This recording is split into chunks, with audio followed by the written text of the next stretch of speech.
Assalamualaikum warahmatullahi wabarakatuh. Bertemu lagi dengan Ibu Sylvia. Kali ini kita akan mempelajari soal evaluasi, yaitu materi hakikat bahasa dan pemerolehan bahasa. Mari simak. Soal yang pertama yaitu sebuah benda berbentuk bundar berisi udara terbuat dari kulit dapat ditendang atau dipukul oleh masyarakat bahasa disebut bola. Pernyataan tersebut menunjukkan bahasa sebagai sistem tanda yang berfungsi sebagai alat komunikasi verbal yang disepakati. Hal tersebut termasuk dalam aliran A. Transformasional, B. Tradisional, C. Strukturalis, D. Humanistik. Jawabannya adalah C. Strukturalis. Mengapa jawabannya adalah C. Strukturalis? Karena aliran linguistik struktural atau strukturalis membahas mengenai sistem bahasa atau struktur bahasa. Nah, yang dibahas di sini adalah pernyataan tersebut menunjukkan bahasa sebagai sistem. Nah, ada kata-kata sistem sebagai sistem tanda yang berfungsi sebagai alat komunikasi verbal yang disepakati. Nah, jadi yang membahas tentang sistem atau struktur itu adalah aliran strukturalis.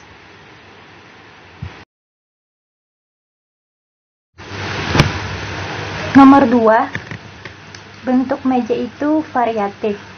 Ada yang segi 4 dan ada yang bundar. Ada yang berkaki 6, 4, 2, dan berkaki 1.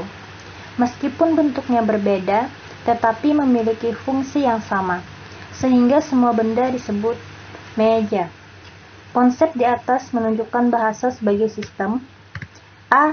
Petanda penanda, B. Icon index, C. Unik universal, D. Variatif dinamis. Jawabannya adalah A. Petanda penanda.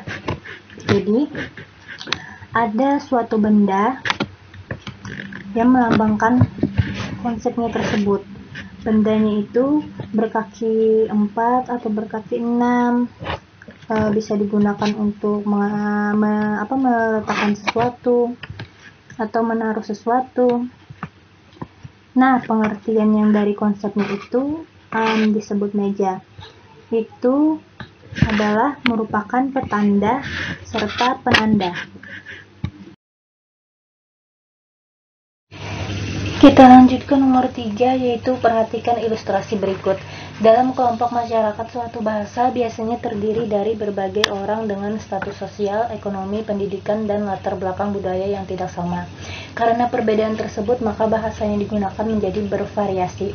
Variasi berbahasa yang bersifat kelompok masyarakat disebut A. Dialek, B. Idiolek, C. Sosiolek, D. Fungsiolek. Jawabannya adalah dialek. Jadi kita misalnya mengenal kalau suku Banjar ada dialek Banjar, ada dialek Hulu Sungai, kalau Sunda ada dialek Sunda, ada dialek Jakarta. Nah, jadi itu merupakan variasi berbahasa yang diterapkan oleh kelompok masyarakat. Nomor 4, seorang anak mulai menunjukkan niat komunikasinya dengan tersenyum, menoleh bila dipanggil, menggapai bila diberi sesuatu, dan memberikan sesuatu kepada orang lain. Tahapan pemerolehan bahasa anak yang tergambar dalam ilustrasi tersebut termasuk dalam bidang A. Morfologi, B. Semantik, C. Pragmatik, D. Fonologi. Jawabannya adalah pragmatik. Karena bukan hanya dari si anak yang mengucapkan tuturan biasa, tetapi anak tersebut mengadakan suatu interaksi dengan orang tuanya. Jadi terjadi interaksi berbahasa antara anak dengan orang tuanya tadi. Jadi itu masuk dalam ranah pragmatik. Nomor 5, unsur bahasa itu terbatas. Tetapi dengan unsur terbatas itu dapat dibuat satuan bahasa yang tidak terbatas walaupun bersifat relatif. sesuai dengan sistem yang berlaku dalam bahasa itu. Contoh, dari huruf P, A, L, U dapat dibentuk kata palu, lupa, dan pula. Kenyataan tersebut menunjukkan bahwa bahasa itu bersifat A. konvensional, B. produktif, C. unik, D. bervariasi. Jawabannya adalah produktif. Karena dengan adanya huruf vokal atau huruf konsonan, kita dapat membentuk kata yang bervariasi beragam. Artinya bahasa itu menghasilkan sesuatu, yaitu ya kata-kata yang tadi, atau dengan kata lain produktif. Kalau dalam bahasa Indonesia contohnya ada 26 abjad, ada 6 huruf vokal dan huruf konsonan. Nah, dari huruf itulah dapat dibentuk kata-kata yang bervariasi dan tidak terbatas jumlahnya. Maka bahasa itu disebut bersifat produktif atau menghasilkan sesuatu kata yang banyak dan tidak terbatas jumlahnya.